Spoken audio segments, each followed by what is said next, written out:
Hello everyone, कैसे हैं आप लोग। उम्मीद करता हूं कि आप सभी बहुत बेहतर होंगे। मैं Shiva Mishra colonel Roy defence academy की तरफ से आप सभी के सामने एनालिटिक ज्योमेट्री का आज दूसरा लेक्चर लेकर आया हूं। इससे पहले लेक्चर्स में हमने डिस्कस किया था पॉइंट क्या होता है, फिर 1 पॉइंट से 2 पॉइंट्स की ओर गए थे और पढ़ा था कि 2 पॉइंट्स के बीच में डिस्टेंस जो होती है उसके लिए डिस्टेंस फार्मूला होता है, वो पढ़ा था। फिर एक लाइन है, एक पॉइंट उसको डिवाइड करेगा तो उसके लिए सेक्शन फार्मूला पढ़ा था। सेक्शन फार्मूला में इंटरनल डिवीजन और एक्सटर्नल डिवीजन पढ़ा था।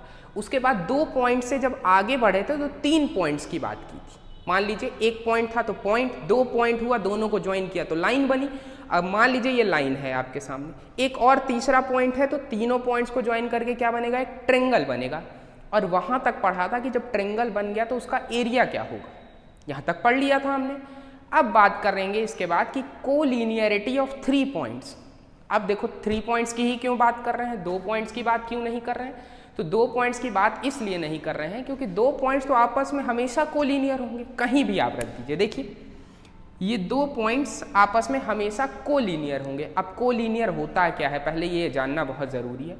तो कोलिनियर का मतलब है कि अगर मान लीजिए 3 पॉइंट्स हैं आपस में कोलिनियर है, इसका मतलब है कि वो तीनों पॉइंट्स एक ही लाइन में लाई कर रहे हैं। जैसे कि मान लीजिए 2 पॉइंट्स हैं तो इनको ज्वाइन करने वाली एक लाइन तो हमेशा मिल जाएगी, इसलिए 2 पॉइंट्स तो हमेशा कोलिनियर होंगे।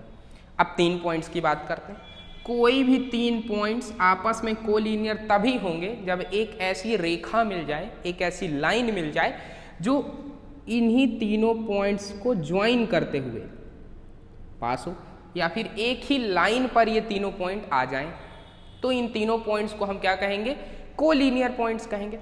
अच्छा, यहाँ पर बहुत अच्छी बात ये भी है कि ज़रा देखो इन तीनों पॉइंट से, 3 पॉइंट्स से अक्सर अगर ये कोलिनियर नहीं होते तो एक ट्रेंगल बनता। जैसे कि ये देखो ये 3 पॉइंट्स हैं तो इनको अगर ये कोलिनियर पॉइंट्स नहीं हैं, इनको ज्वाइन करोगे तो हमेशा एक त्रिभुज बनेगा, ट्रेंगल बनेगा, जिसको हम नाम ABC देते हैं। ठीक, अगर इसी ट्रेंगल को रिड्यूस कर दो, कम करते चले जाओ, मान लो ये पॉइंट और नीचे आ गया और नीचे आ गया, एक पॉइंट आएगा कि ये पॉइंट A यहाँ पर आ गया, मान लेते हैं। एक पॉइंट जब ये A पॉइंट इसी लाइन पर आ जाएगा तो हम कह देंगे ABC तीनों क्या है, कोलिनियर है। बात सही है। तो ABC कोलिनियर तब होंगे जब इन तीनों पॉइंट्स के बीच का जो एरिया है वो कितना हो, 0 हो जाए। मतलब तीनों पॉइंट से बनने वाला जो ट्रेंगल है उसका एरिया क्या हो जाए, 0 हो जाए। देखो एक ही लाइन पर अगर आ जाएंगे तो ट्रेंगल का एरिया कितना, 0। तो इसके लिए स्टेटमेंट है, मान लेते हैं 3 पॉइंट्स हैं A, B और C। x1 y1 कोऑर्डिनेट है, x2 y2 कोऑर्डिनेट है और x3 y3 कोऑर्डिनेट है। तो इन तीनों पॉइंट्स को अगर हम कहेंगे कि if A, B and C are collinear then area of triangle ABC is equals to 0। अगर ये तीनों पॉइंट्स आपस में कोलिनियर हैं तो इन तीनों के बीच का जो एरिया होगा वो कितना होगा, 0 हो। चलो, इससे पहले वाले वीडियो में हमने ट्रेंगल का एरिया पढ़ रखा है, जिसको नहीं याद है जाके एक बार फिर से वीडियो को देखो। ये होता है एरिया ऑफ ट्रेंगल जब 3 पॉइंट्स गिवन हो, x1 y1 x2 y2 x3 y3, तीनों पॉइंट्स के कोऑर्डिनेट्स गिवन हो तो उसका एरिया क्या होता है, यही एरिया होता है। अब देखिए ये एरिया क्या हो, 0 हो जाए। क्या हो जाए, 0 हो जाए तो हम कह देंगे ABC तीनों कैसे हैं, आपस में कोलिनियर है। अब जिसको ये नहीं आ रहा है, कुछ 11th वाले बच्चे भी देख रहे होंगे जिनको ये डिटर्मिनेंट सॉल्व करना नहीं आता हो, तो उनके लिए भी फॉर्मूला बताया गया था, 1/2 x1 y2 minus y3 plus x2 y3 minus y1 plus x3 y1 minus y2। ये जो एरिया ऑफ ट्रेंगल है, x1 y2 minus y3 plus वो x2 y3 minus y1 this. तो ये एरिया ऑफ जो ट्रेंगल है ये क्या किसके बराबर हो जाए, 0 के बराबर हो जाए तो हम कह देंगे कि जो तीनों पॉइंट्स हैं ए बी और सी आपस में कैसे हैं, कोलिनियर है। क्लियर हुई बात। अगर ये बात क्लियर है तो इस क्वेश्चन को किया जा सकता है, ये कोलिनियरिटी पर ही क्वेश्चन है। देखते हैं, the value of p for which p + 1 1 2p + 1 3 2p + 2 और 2p, ये जो तीन पॉइंट्स हैं हम कह रहे हैं ये पॉइंट A है, ये पॉइंट B है और ये पॉइंट C है। ये तीनों पॉइंट्स आपस में कोलिनियर हैं अगर, तो P की वैल्यू बताओ। क्या बताओ, P की वैल्यू बताओ। तो बहुत आसान है, इन तीनों पॉइंट्स को उठा के इस डिटर्मिनेंट में रख दो या इस फार्मूले में रख दो और पूरे को 0 कर दो तो P की वैल्यू आ जाएगी। देखते हैं कैसे होगा। चलिए तो देखते हैं ये क्वेश्चन कैसे सॉल्व होगा। तीन पॉइंट्स गिवन थे A B C, हमने लिख लिया। पहले पॉइंट का कोऑर्डिनेट ये है, दूसरे पॉइंट का कोऑर्डिनेट 2p + 2, 3, तीसरे पॉइंट का कोऑर्डिनेट 2p + 2, 2p है ना। ये तीनों पॉइंट के कोऑर्डिनेट्स हैं। तो ये तीनों आपस में कोलिनियर कब होंगे, जब इनके बीच का ट्रेंगल का एरिया क्या हो, 0 हो जाए। तो हम डिटर्मिनेंट से सॉल्व करेंगे इसको। डिटर्मिनेंट क्या होता है, 1/2 टाइम्स ऑफ x1 मतलब p + 1 2p + 1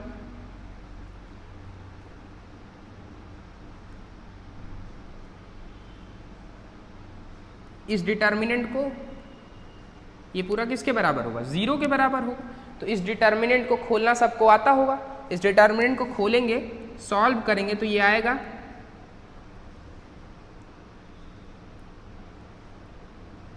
ये आ जाएगा। यहां से p की दो वैल्यूज आएंगी, यहां से p की वैल्यूज आ जाएंगी क्या, 2 और -1/2।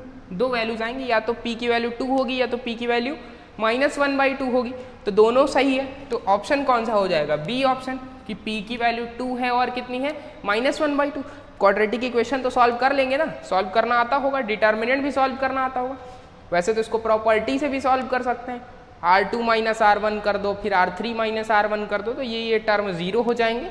1 के लॉन्ग एक्सपेंड कर दो इसको तो सॉल्व हो जाएगा। तो इस डिटर्मिनेंट को सॉल्व करके ये 0 के बराबर रखेंगे, p की दो वैल्यूज आ जाएंगी। तो बहुत आसान क्वेश्चन हो गया कि value of p for which this is collinear, तीन पॉइंट्स कोलिनियर है, तो बहुत आसानी से सॉल्व हो गया। तो कोलिनियरिटी का कॉन्सेप्ट अभी तक समझ में आ गया होगा। अब हम बात करेंगे इसके बाद कि सेंट्रॉइड क्या होता है, सरकम सेंटर क्या होता है, इन सेंटर क्या होता है किसी भी ट्रेंगल में, तो इसकी बात करेंगे। तो अभी तक हमने कोलिनियरिटी की बात कर ली। तो अभी तक जो भी बात हो रही है तीन पॉइंट्स के लिए बात हो रही है, मतलब ट्रेंगल से रिलेटेड सारी बातें हो रही हैं। तो ट्रेंगल की कुछ और भी चीज़ें होती हैं, सिर्फ वर्टिसेस और एजेस ही नहीं होते हैं। देखते हैं क्या होता है। तो एक पॉइंट होता है जिसे कहते हैं सेंट्रॉइड ऑफ अ ट्रेंगल, जिसको डिनोट करते हैं जी से। किससे डिनोट करते हैं, जी से, हमेशा जी से लिखा जाएगा, सेंट्रॉइड ऑफ अ ट्रेंगल। अब किसी भी ट्रेंगल का सेंट्रॉइड क्या होता है, तो सेंट्रॉइड वो पॉइंट है जहां पर तीन मीडियंस, किसी भी ट्रेंगल की तीन मीडियंस आपस में इंटरसेक्ट करती हैं, उस पॉइंट को क्या कहते हैं, सेंट्रॉइड कहते हैं। जैसे कि देखो ये एक ट्रेंगल है ए बी सी, ए से बी सी पर एक मीडियन है, ये मान लो ये पॉइंट एम है, ये पॉइंट एन है, पी है, तो ठीक है। ये ए एम देखो लिख दे रहे हैं, ए एम बी एन और सी पी, ये जो तीनों पॉइंट्स हैं, ये तीनों पॉइंट्स कैसे हैं, मीडियंस हैं। मीडियन क्या होता है, मीडियन नहीं पता है, तो मीडियंस होते हैं, देखो ए पॉइंट से इस लाइन को डिवाइड करने वाले इक्वली, मतलब जो बी एम लेंथ होगी वही सी एम लेंथ होगी, है ना। तो ये जो ए एम लाइन है ये क्या है, इसकी बी सी की मीडियन है, क्या है, मीडियन लाइन है ना। इसी तरीके से बी एन लाइन जो है ए सी की मीडियन लाइन है, इसी तरीके से सी पी लाइन जो है ए बी की मीडियन लाइन है। तो ये देखो तीन मीडियंस जिस पॉइंट पे इंटरसेक्ट कर रहे हैं, इस पॉइंट को हम कह रहे हैं जी है, ये सेंट्रॉइड है। क्या है, सेंट्रॉइड है। मान लेते हैं इसका कोऑर्डिनेट x, y है, इसका कोऑर्डिनेट कितना है, x, y है। अगर हमें ए बी सी का कोऑर्डिनेट पता हो, ए बी सी का कोऑर्डिनेट हम कह रहे हैं x1 y1, x2 y2 और x3 y3 है, ये तीन पॉइंट्स का कोऑर्डिनेट है। तो हमें g का कोऑर्डिनेट निकालना है, यानी x, y निकालना है। तो इसके लिए फॉर्मूला होता है xy बराबर x1 plus x2 plus x3 upon 3 comma y1 plus y2 plus y3 upon 3, ये जो फॉर्मूला है ये है सेंट्रॉइड के कोऑर्डिनेट्स निकालने का, सेंट्रॉइड के कोऑर्डिनेट्स निकालने का फॉर्मूला है ये। इसी फॉर्मूले पर बेस्ड एक क्वेश्चन है आपके सामने, ये फॉर्मूला देखिए याद हो जाएगा, एकदम आसान है, कुछ नहीं करना है, x1 x2 x3 तीनों को जोड़ देना है, 3 से भाग दे देना है। इसी तरीके से y1 y2 y3 तीनों को जोड़ देना है और 3 से भाग दे देना है। इसी तरीके से देखो ये क्वेश्चन देखिए, if the vertices of a triangle are, दो वर्टिसेस किसी ट्रायंगल के गिवन है, दो किनारे गिवन है, वर्टिसेस -1,4 और 5,2 एंड सेंट्रॉइड जो है, सेंट्रॉइड का कोऑर्डिनेट कितना है 0,-3 गिवन। हमसे पूछा क्या है जो तीसरा वर्टिस होगा, वर्टेक्स होगा किसी ट्रायंगल का, वो क्या होगा। तो जरा देखते हैं, इसको सॉल्व करते हैं। देखिए फॉर्मूला याद रहेगा ना, अब हाँ याद रहना चाहिए। देखिए मान लो कोई ट्रायंगल है हमारे पास ए बी और सी, ए का जो कोऑर्डिनेट है वो -1,4 है, बी का कोऑर्डिनेट है 5,2, सी का कोऑर्डिनेट हमको नहीं पता है तो हम ये इसको कह दे रहे हैं x3 y3, ठीक है। सेंट्रॉइड कहीं G है, इसका कोऑर्डिनेट कितना है गिवन है 0,-3, तो हमें पता है एक्स वाई कितना होगा x1 plus x2 plus x3 upon 3 comma y1 plus y2 plus y3 upon 3, यही होगा।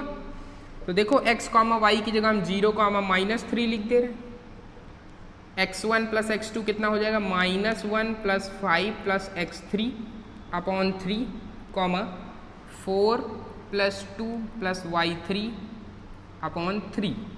तो यहाँ से हम x3 और y3 निकाल सकते हैं, बहुत आसान है। ज़रा देखिए, इसको इससे कंपेयर करेंगे, इसको इससे कंपेयर करेंगे, तो 0 किसके बराबर होगा, ये 4 प्लस x3 के बराबर होगा। तो x3 कितना हो जाएगा -4, x3 कितना हो जाएगा -4। यहाँ से कंपेयर करेंगे, -3 किसके बराबर है 6 प्लस y3 अपॉन 3 के बराबर है। तो यहाँ से हो जाएगा y3 कितना आ जाएगा 9 -15 आ गया। तो यहाँ से हमारा जो कोऑर्डिनेट हो गया x3, y3 जो हो गया -4, -15 हो गया।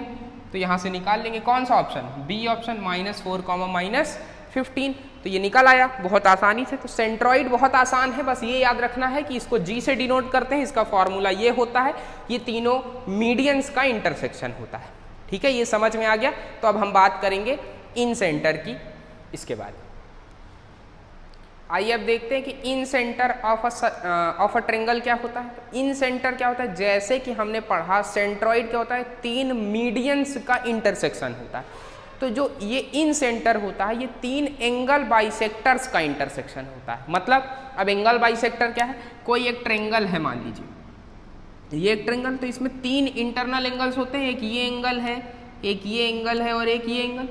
इस एंगल का एंगल बाइसेक्टर लाइन, इस एंगल की एंगल बाइसेक्टर लाइन और इस एंगल की एंगल बाइसेक्टर लाइन जहां पर इंटरसेक्ट करेगी, इस पॉइंट को हम कहेंगे इन सेंटर। इस पॉइंट को हम क्या कहेंगे, इन सेंटर कहेंगे। जहां पर भी एंगल बाइसेक्टर लाइन आके इंटरसेक्ट करेगी, ये मान लो ए है, ये बी है और ये सी है, तो इन तीनों की इंटरसेक्शन पॉइंट, किसका इंटरसेक्शन, एंगल बाइसेक्टर लाइन का इंटरसेक्शन जो होगा उसको हम इन सेंटर कहेंगे। इसी की एक और डेफिनेशन है, एक ऐसा सर्कल मिल जाए किसी भी ट्रायंगल के अंदर जो इनकी तीनों साइड्स को टच करे, तो इसका जो भी सेंटर होगा इसको हम कह देंगे इन सेंटर। इसको हम क्या कह देंगे, इन सेंटर। 2 डेफिनेशंस है, दोनों ही एक ही बात है, कुछ अलग नहीं है। It is intersection of angle bisectors of a triangle. किसी भी ट्रायंगल के एंगल बाइसेक्टर्स का जो इंटरसेक्शन होता है उसको हम कहते हैं क्या, इन सेंटर।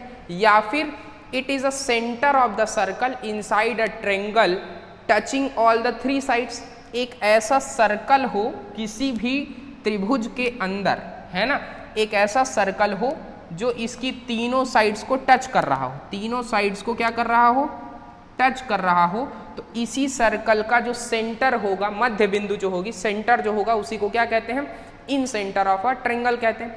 तो जैसे ए का अगर कोऑर्डिनेट आपको पता है x1, y1, बी का कोऑर्डिनेट पता हो x2, y2 और सी का कोऑर्डिनेट पता हो x3, y3, तो ये जो इन सेंटर का कोऑर्डिनेट है इसको कैसे लिखेंगे?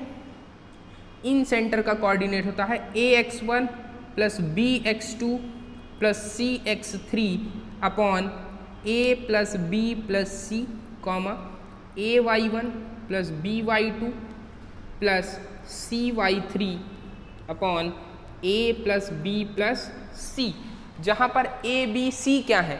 a है a एंगल के सामने वाली साइड की लेंथ, एंगल ए है, इसके जस्ट सामने वाली साइड की लेंथ क्या है? ए है। बी एंगल के जस्ट सामने वाले साइड की लेंथ बी है। इसी तरह सी एंगल के जस्ट सामने वाले साइड की लेंथ कितनी है? सी है। ठीक है, तो ए बी सी क्या है? इन साइड्स की लेंथ है, जो भी ट्रायंगल है उसके साइड्स की क्या है? लेंथ है। और x1, x2, x3, y1, y2, y3 ये क्या है? कोऑर्डिनेट्स है। x1, y1, x2, y2, x3, y3 coordinates है तीनों पॉइंट्स के।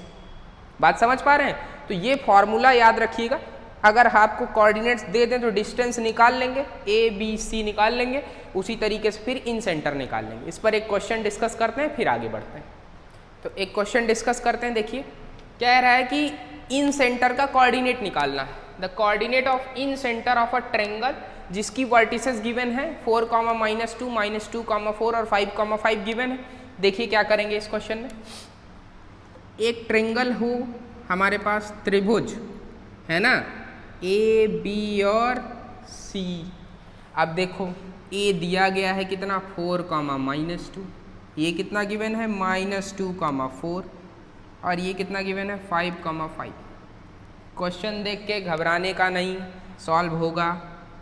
अब देखना है इसका इन सेंटर निकालना है हमें। तो इन सेंटर कैसे निकालेंगे? सबसे पहले ए के सामने वाली साइड पता होनी चाहिए, मतलब ये पता होनी चाहिए। बी के सामने वाली साइड पता होनी चाहिए, मतलब ये पता होनी चाहिए।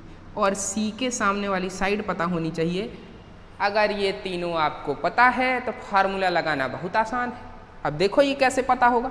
ये दिया गया है, ये दिया गया है, इसके बीच का डिस्टेंस निकाल लेंगे कि नहीं? दूरी, बी और सी के बीच की दूरी निकालना है। एक निकाल के दिखा देते हैं, बाकी आप सब खुद से निकाल लेंगे। Distance formula √of y2 minus y1 का होल स्क्वायर, मतलब 5 - 4 का whole square plus x2 minus x1 का होल स्क्वायर, इसका मतलब 5 -2 का होल स्क्वायर। ये कितना आ जाएगा जरा देखते हैं। ये कितना? 1 का स्क्वायर प्लस ये कितना आ जाएगा? 5 और 2 7, 7 का स्क्वायर, मतलब कितना आ गया? √ऑफ 50 आ गया, है ना। इसको क्या लिख सकते हैं? 5√2 लिख सकते हैं क्या? 5√2 लिख सकते हैं। तो देखो एक आ गया 5√2। इसी तरीके से मैं आंसर बता रहा हूँ, चेक खुद करना है। बी आएगा 5√2, इसी तरीके से सी आएगा 6√2, है ना। तो ए आ गया, बी आ गया, सी आ गया। निकालना है खुद से। बी जैसे बी सी निकाले हैं वैसे ही ए सी निकालेंगे और ए बी निकालेंगे। अब आते हैं अपने ओरिजिनल फॉर्मूले पे। देखो इसको मिटा दें, मिटा देते हैं। अब देखिए जरा फॉर्मूला क्या है। ax1 प्लस bx2 x के लिए निकाल रहे हैं हम, प्लस cx3 अपॉन x, यही होगा। देखो a कितना आया है? 5√2, 5√2। x1 कितना है? x1 है 4, इसको 4 से मल्टीप्लाई कर दी, प्लस b कितना आया है? 5√2, 5√2। x2 कितना है? x2 कितना है? -2 लिख दिया। इसी तरीके से c कितना आया है? 6√2 और x3 कितना है? 5 लिख दिया, upon a plus b plus c, मतलब कुछ ऐसा ही है क्या? हाँ ऐसा ही है। ठीक है, अब इसको सॉल्व करना है तो बहुत आसान है, बहुत ज़्यादा टफ थोड़ी है। देखो √2 ऊपर में से कॉमन ले लेंगे, नीचे में से भी कॉमन ले सकते हैं क्या? √2 √2 गायब, क्वेश्चन में से √2 गायब, बचा कितना? देखो 5 × 4 20 प्लस देखो यहाँ क्या बचेगा 5 × -2 मतलब -10। यहाँ कितना बचेगा 30 अपॉन में क्या बचेगा 5 + 5 + 6 यही बचेगा। देखो √2 कॉमन ले लिया, ऊपर से और नीचे से गायब हो गया। 30 20 50 -10 40 और यहाँ कितना 16। इसको काटेंगे पीटेंगे कितना आ जाएगा? बहुत आसान लग रहा है क्या ये? किससे काट दिया जाए? चलो काट देते हैं इसको। 5/2 आ जाएगा। कितना आ जाएगा? 5/2 आ जाएगा। x आ गया 5/2। अब यहीं से लगाया जा सकता है, y निकालना भी नहीं पड़ेगा। क्यों नहीं निकालना पड़ेगा? देखो एक का ही ऑप्शन दिख रहा है जिसमें 5/2 है, बाकी कोई ऑप्शन नहीं दिख रहा है, तो सिर्फ एक ही ऑप्शन है 5/2। तो बस हो गया। x अगर 5/2 आ गया तो y भी 5/2 ही होगा, क्योंकि किसी और ऑप्शन में 5/2 है ही नहीं। काम आसान हो गया। तो ये क्वेश्चन हो गया हमारा सॉल्व कि जो हमारा इन सेंटर का जो कोऑर्डिनेट आएगा वो 5/2, 5/2 आएगा। बहुत आसानी से सॉल्व हो गया ये तो क्वेश्चन, है ना? तो नोट कर लीजिए। अभी तक हमने इन सेंटर पढ़ लिया, अंदर वाला सारा काम हो गया, अंदर वाला मामला खत्म। अब क्या है? सरकम सेंटर। सरकम सेंटर क्या चीज़ है? कोई नई विपदा आ गई है सामने? नहीं, ऐसा कुछ नहीं है, एकदम बहुत आसान सी चीज़ है। देखो क्या होता है, it is intersection of perpendicular bisector. अब क्या बात बोल रहे हैं सर? अभी एक बार एंगल बाइसेक्टर बोल रहे थे, अब परपेंडिकुलर बाइसेक्टर बोल रहे हैं, तो समझो, समझने के लिए है ज्योमेट्री। देखो परपेंडिकुलर बाइसेक्टर क्या होता है? परपेंडिकुलर मतलब 90 डिग्री, है ना? अब बाइसेक्टर मतलब इक्वली बाइसेक्ट करे। देखो एक कोई ट्रेंगल है हमारे पास, इसकी 3 साइड्स हमेशा होंगी, ठीक है? 3 साइड्स हैं A, B और C, AB, BC और CA, 3 साइड्स हैं। तीनों साइड्स को परपेंडिकुलरली बाइसेक्ट करने वाली लाइंस। देखो मान लिया कि हम कह रहे हैं कि इस लाइन को परपेंडिकुलरली बाइसेक्ट कर रही है ये लाइन, इसी तरीके से इस लाइन को परपेंडिकुलरली बाइसेक्ट कर रही है ये, इसी तरीके से यहाँ पर ये लाइन परपेंडिकुलरली बाइसेक्ट कर रही है AC को। तो ये जो पॉइंट होगा इसको C से लिखेंगे, C से डिनोट करेंगे और इसको कहेंगे circumcentre of a triangle ABC। किसी भी त्रिभुज ABC का ये क्या है? सरकम सेंटर है, ठीक है? इसी की एक और परिभाषा है, एक और डेफिनेशन है इसकी, कि एक ऐसा सर्कल मिल जाए किसी भी त्रिभुज के बाहर जो उसकी तीनों वर्टिसेस को टच करे। देखो ये वर्टिसेस का पॉइंट A है, ये क्या है? पॉइंट B है, ये क्या है? Point C। It is centre of a circle touching the 3 vertices of a triangle. किसी भी ट्रेंगल की 3 वर्टेक्स जो हैं A, B और C, इन तीनों वर्टेक्स को टच करता हुआ एक ऐसा सर्कल मिल जाए जिसका सेंटर इसके अंदर होगा, इसका सेंटर, तो इसके सेंटर को हम कहते हैं सरकम सेंटर। क्या कहते हैं? सरकम सेंटर। सरकम सेंटर नाम ही इसीलिए पड़ा क्योंकि ये जो सर्कल है ये क्या कर रहा है? इसको, इसके अंदर है ट्रेंगल, ठीक है? इसके पहले जो पढ़ा था इन सेंटर, इन सेंटर इसलिए नाम पड़ा क्योंकि वहां पर ट्रेंगल के अंदर एक सर्कल मिल रहा था जिसका सेंटर था, तो वो क्या था? इन सेंटर। ये क्या है? सरकम सेंटर। ये परपेंडिकुलर बाइसेक्टर्स का इंटरसेक्शन है। वो क्या था? एंगल बाइसेक्टर का इंटरसेक्शन था। भूलना नहीं, कंफ्यूज नहीं होना है, ठीक है? उसके लिए फॉर्मूला बताया था, इसके लिए फॉर्मूला नहीं बताएंगे। क्या नाइंसाफ़ी है सर? फॉर्मूला बता दीजिए। नहीं बताएंगे। देखो नहीं इसलिए बताएंगे क्योंकि फॉर्मूले से सॉल्व नहीं होगा, क्वेश्चन जो आएगा डायरेक्टली सॉल्व होगा। तो पहले एक नोट पॉइंट लिख लीजिए। नोट पॉइंट क्या है? मान लो पहले तो इसका कोऑर्डिनेट क्या है? x, y। ये पॉइंट C है, इसका कोऑर्डिनेट क्या है? x, y। ये A पॉइंट है x1, y1, B पॉइंट है x2, y2 और C पॉइंट है x3, y3। अगर यही जो इसके ये ट्रेंगल है ABC, अगर ये कैसा ट्रेंगल हो जाए? Right angle triangle. If ABC is a right angle triangle, कैसा हो? राइट एंगल्ड ट्रेंगल हो जाए। मतलब कुछ ऐसी बात करें, कैसी बात करें, देखो देखो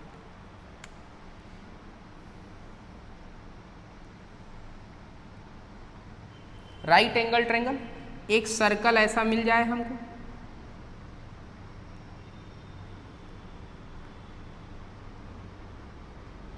कोशिश की गई है सर्कल बनाने की, बाकी आप लोग समझदार तो हैं ही, ठीक है। एक राइट एंगल ट्रायंगल है, तो अब देखना ये है कि जब भी राइट एंगल ट्रायंगल होगा तो हमेशा सरकम सेंटर कहाँ मिलेगा, हाइपोटेनस की मिड पॉइंट पे मिलेगा। कहाँ मिलेगा, हाइपोटेनस की मिड पॉइंट में। तो if a B c is a right angle then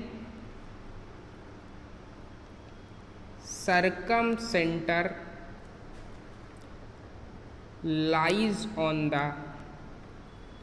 midpoint of hypotenuse, and ये प्रीवियस ईयर क्वेश्चन इसी से पूछा था, इसी नोट पॉइंट से, वेरी इंपॉर्टेंट नोट पॉइंट, कि कोई अगर राइट एंगल ट्रायंगल दिया था, एक राइट एंगल ट्रायंगल दिया था, उसकी वर्टिसेस दे दी थी और पूछा था कि उसका सरकम सेंटर कहाँ, अभी करवाएंगे उस क्वेश्चन को, तो उसका सरकम सेंटर कहाँ है, तो कहीं नहीं, मिड पॉइंट ऑफ हाइपोटेनस, जो भी मान लो ये पॉइंट ए है, ये बी है, ये सी है, अगर x1 y1 गिवन है, x2 y2 गिवन है और x3 y3 गिवन है और ट्रायंगल कैसा है, राइट एंगल, तो ये जो ये होगा, ये पॉइंट क्या, C, सरकम सेंटर कितना हो जाएगा, मिड पॉइंट इसका ना, इसका मतलब x1 plus x3 upon 2 comma y1 plus y3 upon 2, तो ये जो मिड पॉइंट है ये क्या हो जाएगा, सरकम सेंटर हो जाएगा किसी राइट एंगल ट्रायंगल का। अगर सर राइट एंगल ट्रायंगल के अलावा कुछ और पूछ लिया तो कुछ और पूछ लिया तो उसको सॉल्व करेंगे, ठीक है। एक क्वेश्चन लेते हैं आपके सामने, इसको सॉल्व करते हैं। चलिए तो देखते हैं, एक क्वेश्चन है जो कि राइट एंगल ट्रायंगल नहीं है। देखिए कह रहा है कि coordinates of a circumcentre of a triangle, किसी ट्रायंगल के सरकम सेंटर का कोऑर्डिनेट निकालना है जिसकी 3 वर्टिसेस क्या है, 5 -1 -5 1 और 6, ठीक है। ये क्या है, वर्टेक्स है ए बी और सी। तो देखते हैं जरा, इधर बना देते हैं,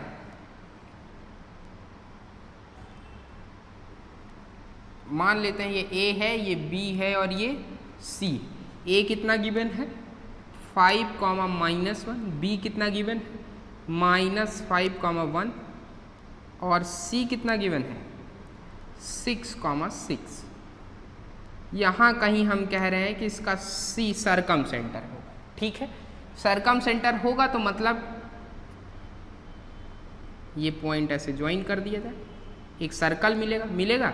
सर्कल बना लेना यार, सर्कल बहुत टफ होता है बनाना, ठीक। अब देखो ये पॉइंट को ज्वाइन कर दो जरा, इनको हम डॉट डॉट से ज्वाइन कर रहे हैं,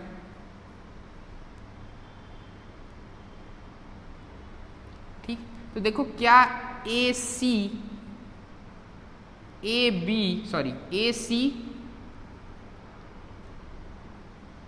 बी सी और अच्छा इस पॉइंट को कुछ और नाम दे दें, चलो इसको नाम दे देते हैं ए बी और पी दे दो, चलो नाम, तो सी पी। क्या तीनों आपस में बराबर होंगे, बताओ क्या तीनों आपस में बराबर होंगे? हाँ बराबर होंगे भाई। देखो एक सर्कल है तो सी ए क्या है, रेडियस है, आर हम कह दे रहे हैं, ये सी बी क्या है, रेडियस है, सी पी क्या है, रेडियस है। तो ये देखो तीनों सी ए सी बी और सी पी आपस में कैसे होंगे, बराबर होंगे। तो देखो ए c square B c square और सी पी स्क्वायर भी आपस में बराबर होंगे। स्क्वायर इसलिए कर दिया क्योंकि डिस्टेंस फार्मूला लगाना है तो स्क्वायर में आसान पड़ता है। तो देखो इसी कॉन्सेप्ट से चले हम लोग आगे बढ़ा जाए। देखो घबराने का नहीं, बस हो जाएगा क्वेश्चन, परेशान नहीं होना है। देखो अच्छा सी पॉइंट का कोऑर्डिनेट हम कह दें x, y है। क्या है, x, y है। तो अब देखो जरा हम निकाल रहे हैं, कोई दो ले लो, हम पहले ले रहे हैं, कंसीडर कर रहे हैं कि a c square is equals to b c square. A c square किसके बराबर है, बी सी स्क्वायर के बराबर है। ए सी डिस्टेंस निकाल लो जरा, x माइनस 5 का whole square plus y plus 1 का होल स्क्वायर, ये किसके बराबर होगा, बी सी स्क्वायर के बराबर होगा, मतलब x प्लस 5 का whole square plus y minus 1 का होल स्क्वायर। ये दोनों आपस में कैसे होंगे, बराबर होंगे। यहाँ इसको जरा सॉल्व करो, कुछ नहीं किया है, x minus a minus b का whole square, x square minus 10x plus 25, तो x square minus 10x plus 25, इसको सॉल्व करोगे तो Y square plus 2y plus 1, इसी तरीके से इसको लिख दिया। जो जो कट रहा हो काट पीट दो, एक्स स्क्वायर ये कट जाएगा, और क्या कटेगा, 25 कट जाएगा, 25 काट दिया, और क्या कटेगा, 2y नहीं कटेगा, बस 1 भी कट जाएगा, 1 भी काट दिया। अब बचा कितना, ज़रा देखो यहाँ से बचा है माइनस 10x, इधर कितना बचा है 10x, ठीक है, यही बचा है। और इधर क्या बचा है माइनस 2y, इधर क्या बचा है 2y, तो एक एक तरफ ले लो जरा, इसको इधर लेके जाओ जरा, तो ये हो जाएगा कितना 20y, इसको इधर ले जाओगे 20x, उसको इधर लेके आओगे तो कितना हो जाएगा 4y, तो y is equals to 5x, कितना आ जाएगा y इक्वल्स टू 5x, एक रिलेशन आ गया। इसी तरीके से हम दूसरा रिलेशन भी सॉल्व करेंगे। ए सी बराबर हमने क्या किया था, सी बी किया था, अब हम क्या करेंगे, ए सी बराबर सी पी कर दो, कुछ भी कर दो, आ जाएगा बहुत आसानी से। नेक्स्ट कंसीडर कर रहे हैं हम लोग a c square is equals to c p square, इसको भी कर लो, ये भी आसान है। एक्स माइनस 5 का whole square plus y plus 1 का होल स्क्वायर, ये किसके बराबर हो जाएगा, सी पी, मतलब x माइनस 6 का whole square plus y minus 6 का होल स्क्वायर, ठीक है। इसको सॉल्व करेंगे, जरा ऊपर आएंगे थोड़ा,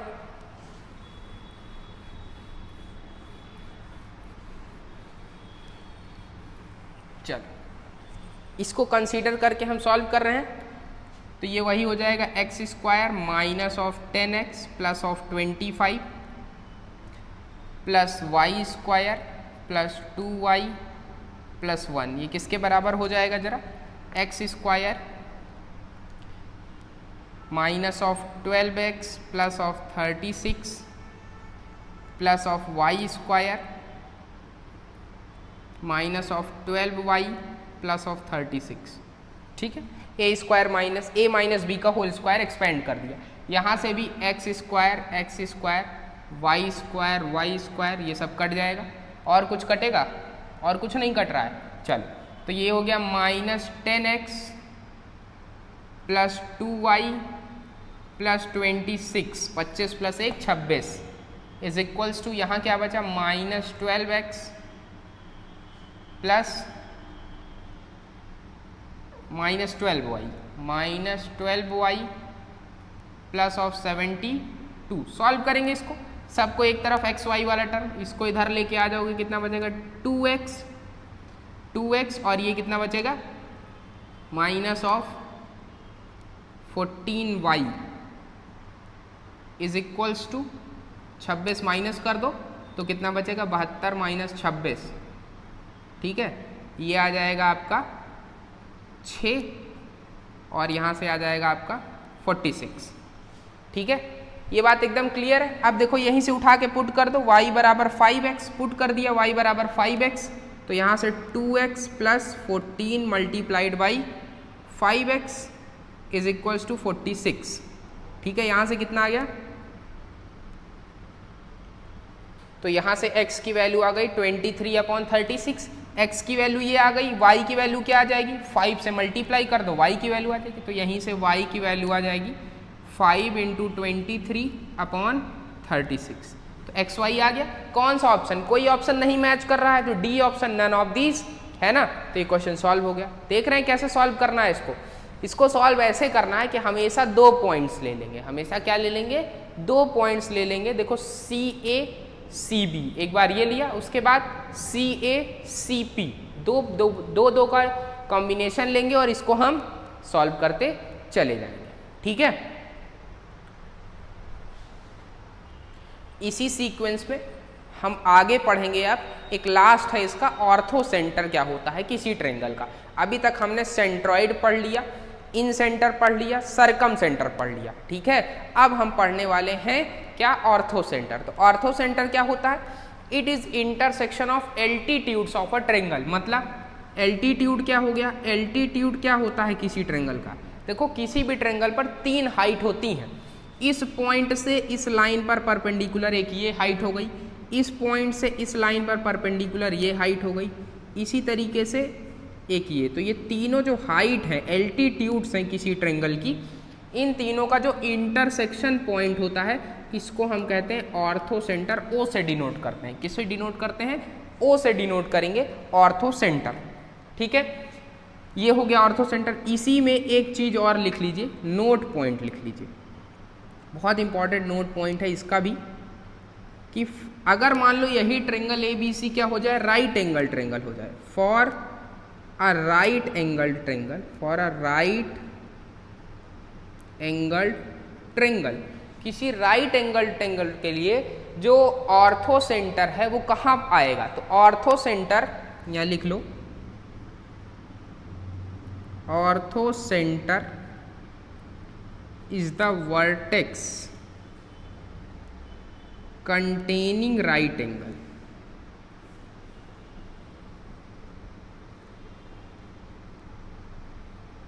मतलब क्या मतलब हुआ, मान लो ये राइट एंगल ट्रायंगल, जिस पॉइंट पर राइट एंगल बनेगा बी, इसका जो भी कोऑर्डिनेट होगा, मान लो ए बी और सी है,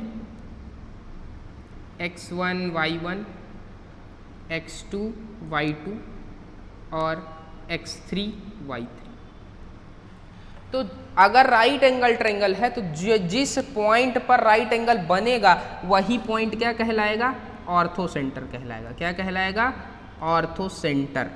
मतलब ऑर्थो सेंटर का कोऑर्डिनेट कितना हो गया, x2 y2 हो गया अगर A B C right angle triangle है तो। बस इतना याद रखना है, इसमें जनरल के लिए ज़्यादा ध्यान नहीं देना है हमको, बस इतना मेन है क्योंकि यही कई बार पूछा गया है। ऑर्थो सेंटर जब भी पूछेगा पहले पूछ सकता है कि क्या होता है, तो it is intersection of altitudes of a triangle. दूसरी बात, अगर कभी ऑर्थो सेंटर पूछेगा तो एक राइट एंगल ट्रायंगल में पूछेगा, ना कि जनरल ट्रायंगल में पूछेगा, है ना। तो किसी भी, और अगर जनरल में पूछ ले तो कुछ और भी हमको आइडिया हो सकता है, अभी नोट पॉइंट लिखाते हैं उससे भी कुछ आइडिया लगाया जा सकता है। तो अगर किसी राइट एंगल ट्रायंगल में जिस भी पॉइंट पर राइट एंगल बनाएगा वही क्या होता है, ऑर्थो सेंटर होता है। ये बात हमेशा अपने दिमाग में नोट करके रखिएगा कि ऑर्थो सेंटर किसी राइट एंगल ट्रायंगल का उस पॉइंट पर होता है जहां वो राइट एंगल बनाता है। और अगर सरकम सेंटर की बात कर दी जाए तो मिड पॉइंट ऑफ हाइपोटेनस पर लाई करता है। याद रहेगा, हाँ याद रहना चाहिए। अब देखिए कुछ नोट पॉइंट्स हैं, बहुत इंपॉर्टेंट नोट पॉइंट्स हैं, उनको ध्यान में रखिएगा। सबसे पहला नोट पॉइंट क्या है, देखिए नोट पॉइंट क्या है, सबसे पहले इसको याद रखिएगा, ONGC। ONGC का मतलब है, ON जो भी लिखा जा रहा है ये ऑर्थो सेंटर के लिए लिखा जा रहा है, ऑर्थो सेंटर। G क्या होता है, सेंट्रॉइड है। C क्या है, सरकम सेंटर है, याद रखिएगा। तो ONGC जो है ये लाइन से है, ऑर्थो सेंटर, सेंट्रॉइड और सरकम सेंटर। तो किसी भी त्रिभुज के लिए, किसी भी ट्रायंगल के लिए तीनों एक ही लाइन में पाए जाते हैं।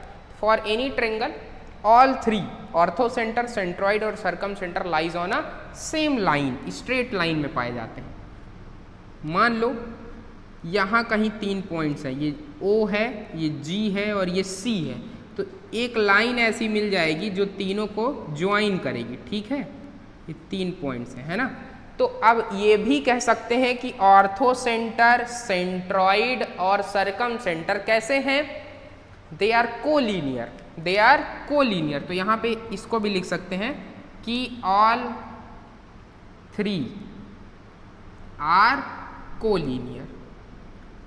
ये क्या है, कोलिनियर है, एक ही लाइन में पाए जाते हैं। इसके बाद एक और पॉइंट है, दूसरा जो पॉइंट है कि जो G पॉइंट है, G देख रहे हो O और C के बीच में है, तो G divides the join of O and C in ratio 2:1, 2:1 ratio में G जो है OC को डिवाइड करता है। दूसरा इंपॉर्टेंट पॉइंट। तीसरा इंपॉर्टेंट पॉइंट है, तीसरा इंपॉर्टेंट पॉइंट यही है कि for a equilateral triangle, equilateral triangle all are same, किसी भी इक्विलैटरल ट्रायंगल में तीनों ओ, जी और सी एक ही पॉइंट पर होंगे, दे ऑल आर सेम या they all lies at same point.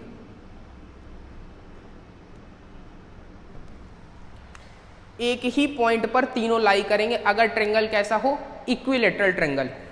अगर ये सब बात आपको आती है, अब देखो यहां से अगर आपको क्या पता हो, जी पता हो, सी पता हो, ओ निकाल सकते हैं आप, कोई बड़ी बात नहीं है। सेक्शन फॉर्मूला है 2:1 रेशियो में डिवाइड करता है, जी पता है, सी पता है, हम सेक्शन फॉर्मूले की मदद से ओ के कोऑर्डिनेट्स निकाल सकते हैं। ठीक है, तो इन जनरल भी निकाला जा सकता है इस नोट पॉइंट से। ठीक है, तो जितनी भी कोऑर्डिनेट ज्योमेट्री में हमने पॉइंट से शुरू किया, ट्रायंगल तक पढ़ लिया, ट्रायंगल की प्रॉपर्टीज पढ़ ली, तो ये कोऑर्डिनेट ज्योमेट्री का जो रेक्टेंगुलर एक्सिस के जितने भी कोऑर्डिनेट्स फंक्शन के क्वेश्चंस थे वो सारे हमने यहाँ पे डिस्कस कर लिए। क्या क्या पॉसिबिलिटी हो सकती है, क्या क्या टॉपिक्स हैं, सब कवर कर लिया। अब क्या बचा है, अब इस चैप्टर में तो फिलहाल कुछ नहीं बचा। अब जो हम नया शुरू करेंगे स्ट्रेट लाइन पढ़ेंगे इसके बाद। ठीक है, तो आप लोग पढ़िए, मेहनत करिए और जो भी डाउट्स हो आप कमेंट बॉक्स में लिखिए। Thank you so much.